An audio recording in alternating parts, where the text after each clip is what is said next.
গণমাধ্যমের এক অনুষ্ঠানে প্রচারিত সাক্ষাৎকারে অভিনেত্রীকে মজার ছলে প্রশ্ন করা হয়। উইকিপিডিয়া থেকে জানতে পেরেছি 13ই মে শরীফুর রাজকে বিয়ে করেছেন। তোরে বুবলি বলেন, যারা তথ্যগুলো এডিট করেছে সে অবস্থাতেই ওই লোকটা বা ওই গ্রুপটাকে ধরে মিনিমাম কয়েক ঘন্টা পিটানো উচিত। মানুষের মধ্যে যখন নোংরামি বা হিংসাত্মক জিনিসগুলো থাকে তখনই এমন ভুয়া নিউজ ছড়ানোর চিন্তা ভাবনা করে।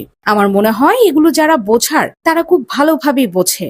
এই ঘটনার সময় শুটিং ফ্লোরে ছিলেন বুবলি। নায়িকা বলেন, খবরটি দেখে টিমের সবাই বলছে করলো তো করলো, আন্তর্জাতিক কাউকে নিয়ে করত।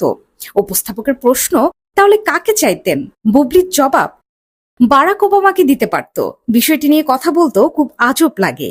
সবসময় তো সবকিছু প্রমাণ করা সম্ভব নয়। সচেতন মানুষদের ভুল ঠিক নিউজগুলো বুঝে নেওয়া উচিত। তার মানে উইকিপিডিয়ায় গিয়ে লিখতে পারি স্বামী শাকিব খান?